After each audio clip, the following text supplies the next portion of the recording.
पिछले संडे हमने देखा कि सर्प को क्या सजा मिली, सर्प को क्या सजा मिली।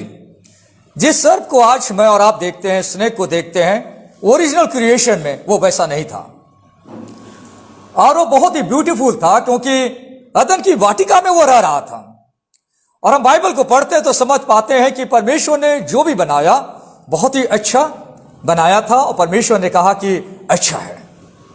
शैतान सांप के जरिए हवा के पास पहुंचता है और सांप को श्राप मिली कि अब वो पेट के बल चला करेगा।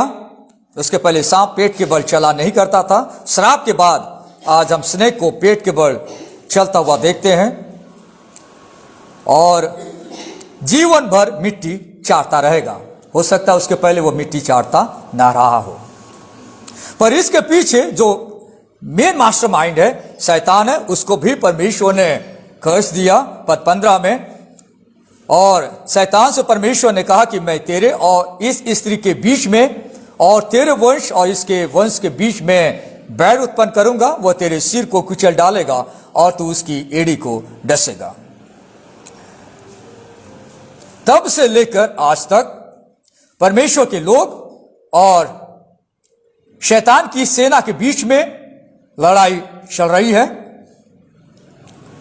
और इसका जो समापन है, यानी यीशु मसीह के आने के बाद प्रभु यीशु मसीह ने शैतान के सिर को कुचल डाला क्रूस काट पे और यीशु मसीह मरकर जी उठा एंड ही डिफीटेड डेथ, और उसने मौत को हरा दिया। आज इंसान इसलिए मरता है क्योंकि उसने परमेश्वर की आज्ञा को तोड़ा और परमेश्वर का श्राप इंसान के ऊपर में आ गया। हर कोई जानता है कि मनुष्य का जन्म लेना और उसके बाद मरना निश्चित है, but why a person dies, क्यों ये व्यक्ति मरता है? एक पाप का परिणाम, जो भयानक परिणाम था, वो मानव जाति पर, ह्यूमैनिटी पे, मैनकाइंड पे आ गया, इसलिए आज इंसान मर रहा है। आज हम आगे देखेंगे स्त्री को मिली सजा, स्त्री को मिली सजा, सेंटेंस ऑन वुमन। कितना फिटिंग लगता है आप देखिए। शैतान ने स्त्री का इस्तेमाल किया मनुष्य को पतन कराने के लिए और परमेश्वर ने उसी स्त्री का इस्तेमाल किया मनुष्य जाति में उद्धार को लाने के लिए। Amazing fact. और शैतान को डिस्ट्रॉय करने के लिए।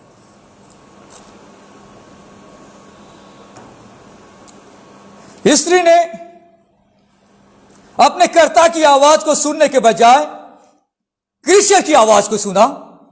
सर्प परमेश्वर का बनाया गया प्राणी था, बनाने वाले की आवाज को उसने इग्नोर किया, उसकी आज्ञा को न मानी और कृति की आवाज को उसने माना।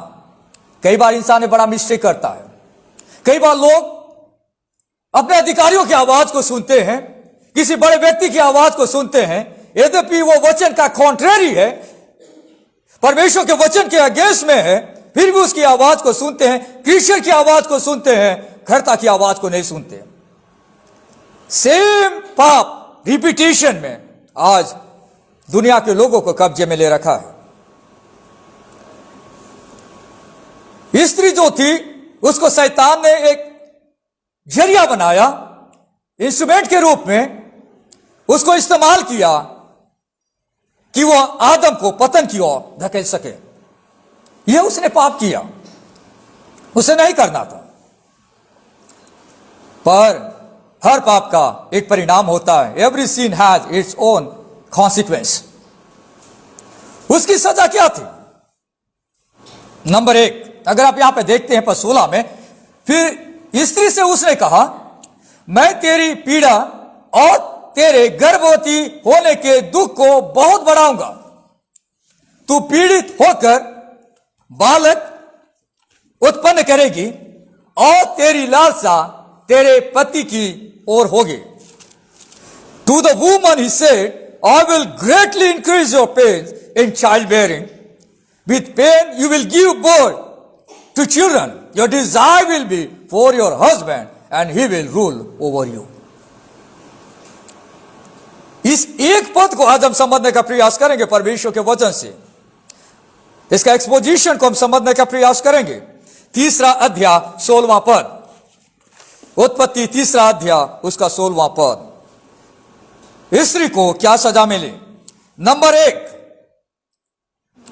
पहली जो सजा है वो उसके प्रसव से संबंधित है, बच्चे के जन्म से संबंधित है, in relation to child bearing.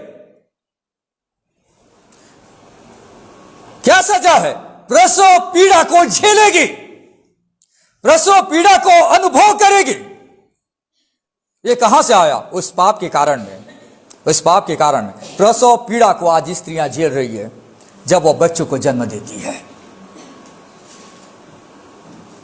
बच्चे जन्माते वक्त उसे बड़ी पीड़ा होगी।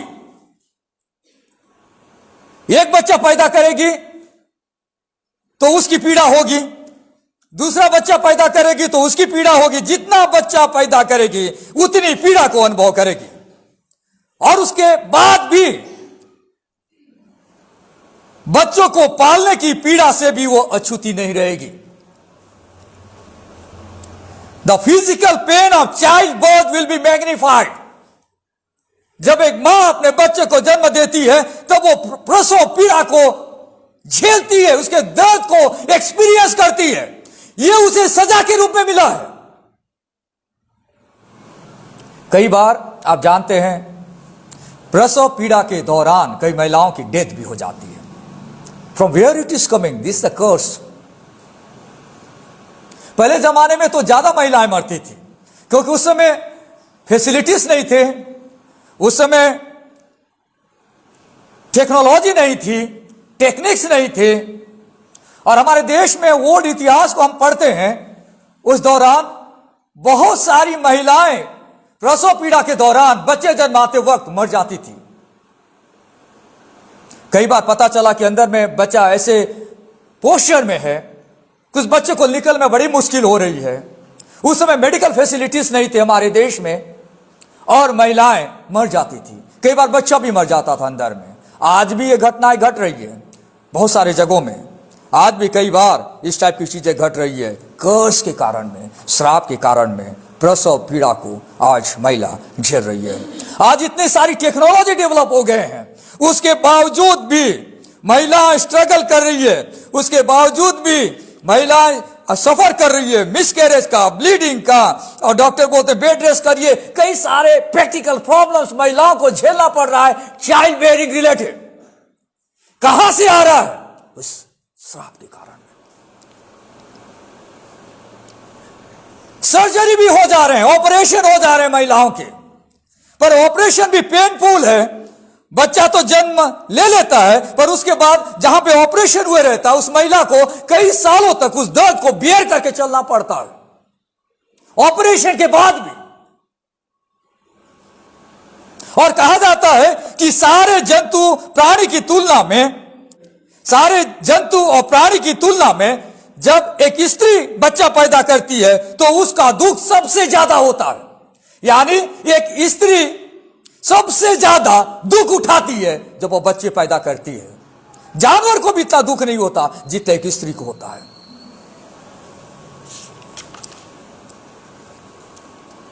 पाप का डायरेक्ट रिजल्ट स्त्री पे आ गया। पर एक और बात हमें देखने की आवश्यकता है कि in the mist of this pain, उस दुख के बीच में, पीड़ा के बीच में, परमेश्वर स्त्री को ऐसे ही नहीं छोड़ता। सॉरोफुल कंडीशन में, दुखदायी अवस्था में परमेश्वर एक आनंद देता है जब उसके द्वारा एक नया बच्चा दुनिया में पैदा होता है। That's the Joy, that's the Joy. और जब एक बच्चा जन्म लेता है तो मां अपने दुख को भूल जाती है क्योंकि उसके लाइफ में और उसके परिवार में और इस दुनिया में एक नया बच्चा पैदा हो गया। उस दर्द को भूल जाती है। चाइल्ड बेयरिंग, प्रसव, एक बहुत ही पेनफुल इवेंट होता है एक महिला के लाइफ में, पर बच्चा पैदा करना भी उसके लाइफ में एक आनंदमय क्षण होता है क्योंकि परमेश्वर उसके जीवन में देता है। डिलीवरी से पहले एक महिला अपने पति के साथ आनंद मनाती है, और उसके बाद भी जब बच्चा पैदा हो जाता है तब महिला आनंद मनाती है आफ्टर डिलीवरी ऑल्सो, क्योंकि उसके जीवन में एक बड़ी आशीष को परमेश्वर ने दिया है। सो नंबर 1 जो मैंने आपसे कहा, स्त्री को मिली सजा, प्रसव पीड़ा को वो झेलेगी। Number 2, in relation to her husband, अपने पति से संबंधित, she would be ruled by your husband, पति की प्रभुता में रहेगी। ये दूसरी सजा स्त्री को मिली है पाप के कारण में। पहली बात जो मैंने आपसे कही, प्रसव पीड़ा को वो झेलेगी। दूसरा, पति की प्रभुता में रहेगी। इसका क्या मतलब है? हर विश्वास करने वाली महिला को बात समझनी चाहिए कि लीडरशिप की जिम्मेदारी पति को दी गई है। यह बहुत बड़ा कॉन्सेप्ट है जो वर्ल्ड एक्सेप्ट नहीं करता, पर बिब्लिकली बाइबल के अनुसार एक विश्वासी महिला को जानना है कि पति को घर की जिम्मेदारी, लीडरशिप जिम्मेदारी उसे दी गई है। She should understand that her husband is the head of the family. कई घरों में, कई परिवारों में प्रॉब्लम आते हैं जहां पे इस कॉन्सेप्ट को एक्सेप्ट नहीं किया जाता। कई परिवार डिस्टर्ब हो जाते हैं जहां पे पति के लीडरशिप को पत्नी एक्सेप्ट नहीं करती। पर यह बिब्लिकल प्रिंसिपल है, यह बिब्लिकल प्रिंसिपल है। यहां लिखा है कि तेरी लालसा तेरे पति की ओर होगी। क्या मतलब है? तेरी जो इच्छा होगी, तेरे पति को डोमिनेट करने की इच्छा होगी। दूसरे शब्दों में, एक्चुअल में इब्रानी भाषा में इसे बताया गया है, लालसा का मतलब यह होता है कि पत्नी चाहेगी कि वो अपने पति को डोमिनेट कर ले, पर वैसा नहीं होगा। यहां लिखता है वह तुझ पर प्रभुता करेगा। मीनिंग है डिजायर टू डोमिनेट।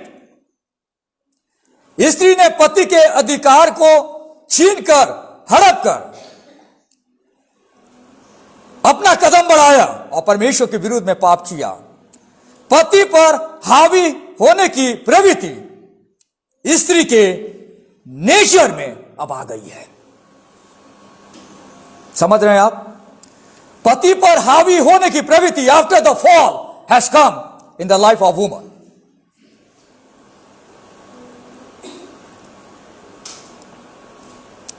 पर बाइबल में लिखा है कि पति प्रभुता करेगा।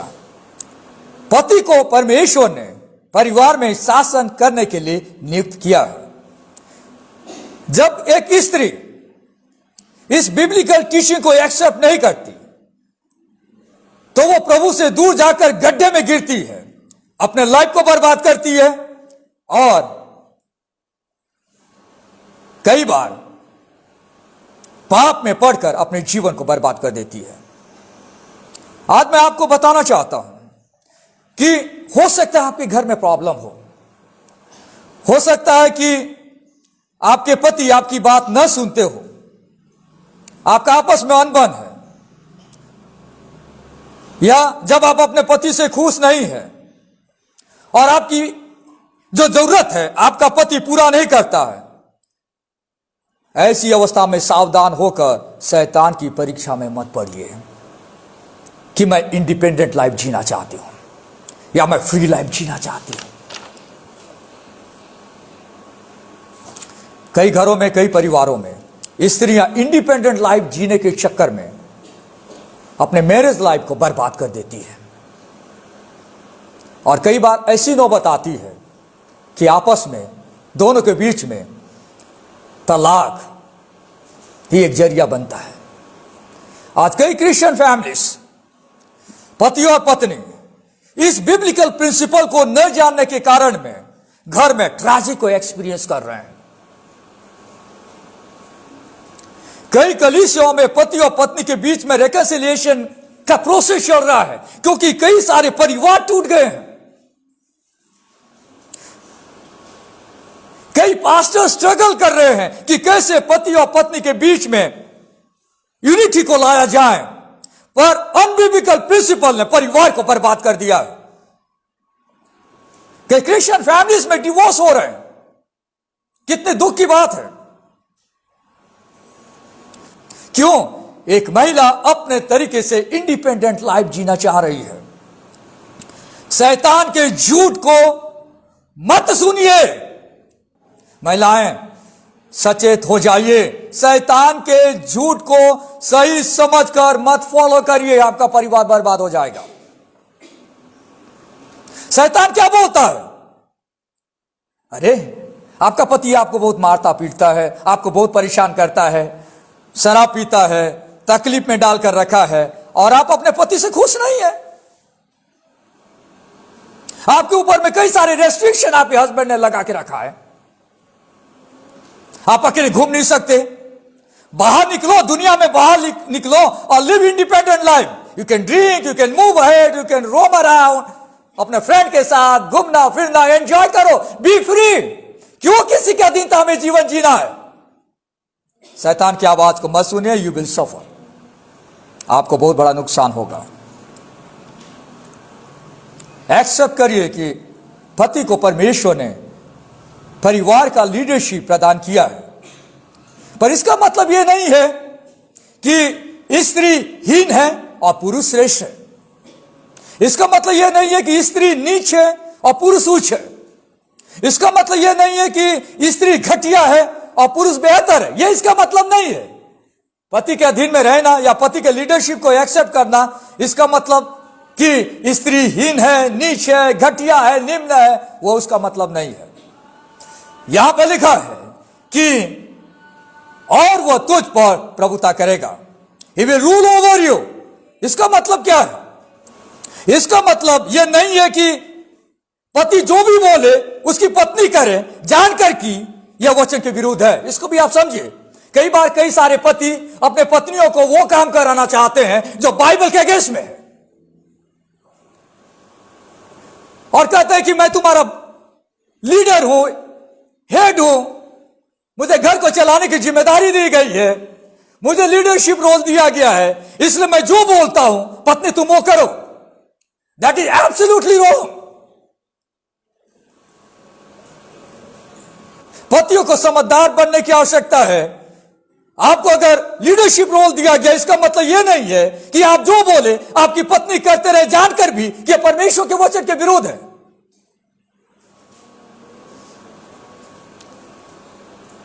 आपको लीडरशिप का रोल दिया, इसका मतलब यह नहीं है अपने पत्नी को मिसयूज करें, निरादर करें, नीचा दिखाएं, बॉस बनकर उसके ऊपर तानाशाही का रवैया अपनाएं।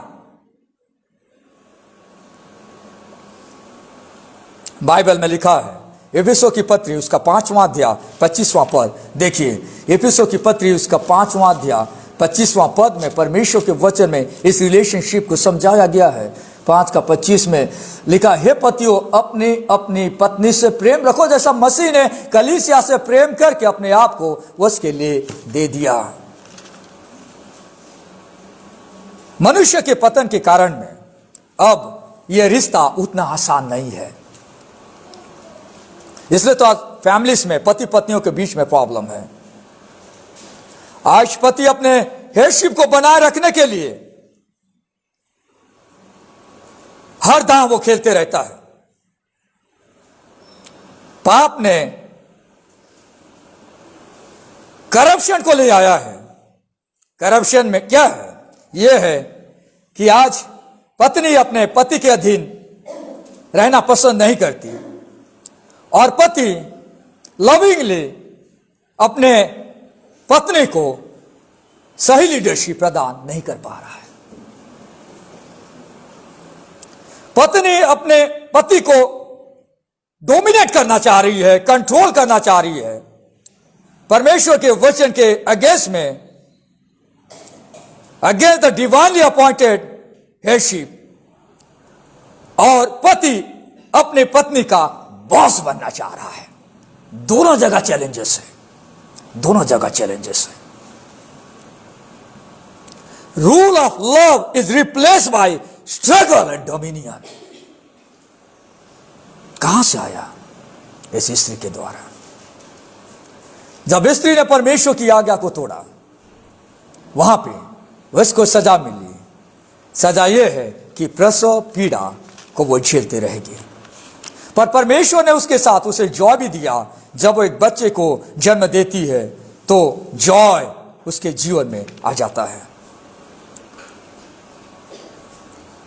परमेश्वर ने पति को प्रभुता करने की जिम्मेदारी दी है।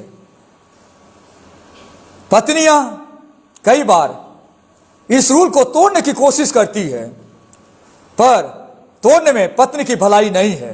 पति की प्रभुता को स्वीकार करना बिब्लिकल प्रिंसिपल है, हमें इसको समझना है। पर इसका मतलब यह नहीं है कि पति जो भी बोले पत्नी को करना है। बाइबल के अगेंस्ट में भी है, और पति बोल रहा है क्योंकि वो हेड है इसलिए मुझे करना है, वैसा नहीं है। इसका मतलब यह भी नहीं है कि पति अपने आप को बॉस समझकर अपनी पत्नी को मिसट्रीट करे, मिसयूज करे, पुट हर डाउन, डिक्टेटरशिप दिखाएं, नहीं। पर इसका मतलब यह है कि लविंग रिलेशनशिप दोनों के बीच में आए, यह सिर्फ परमेश्वर कर सकता है।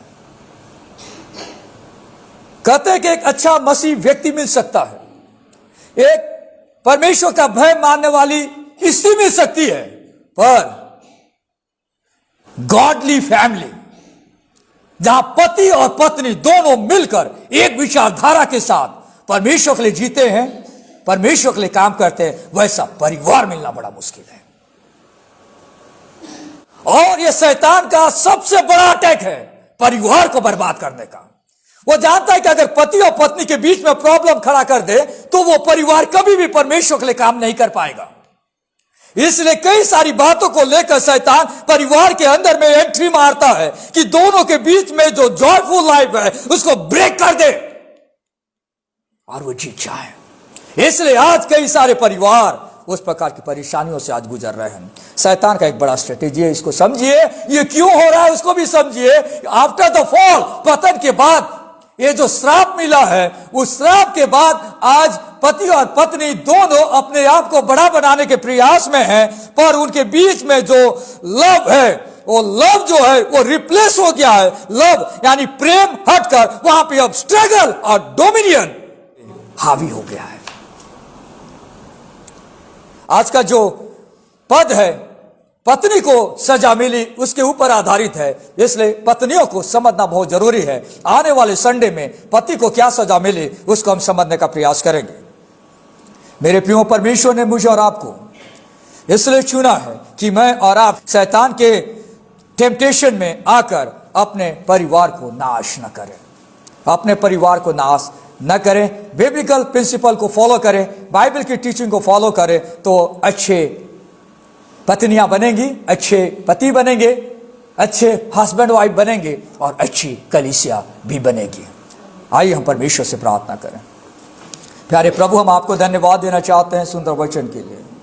हवा ने जो पाप किया उसका परिणाम आज भी पत्नियां सफर कर रही हैं, और उस पाप के परिणाम स्वरूप आज प्रसव पीड़ा को झेल रही है और पति के ऊपर हावी होने का प्रयास कर रही है। प्रभु, हम आपसे प्रार्थना करते हैं, आपके वचन के अनुसार जो आपकी संतान बनता है, पवित्र आत्मा आप उनकी मदद करते हैं कि वे आपके स्वरूप में डेली बदलते चले जाएं। आज अच्छे परिवारों की जरूरत है, बाइबल बेस्ड फैमिलीज की जरूरत है, गॉडली फैमिली की जरूरत है परमेश्वर, जिससे कि हम काम कर सके आपके लिए। आज अच्छे पति पत्नी की जरूरत है जो दोनों मिलकर परमेश्वर आपका भय मानकर आपके साथ चल रहे हैं। इस पवित्र वचन के लिए हम आपको धन्यवाद देते हैं। प्रभु यीशु के नाम से हम इस प्रार्थना को मांगते हैं, आमीन।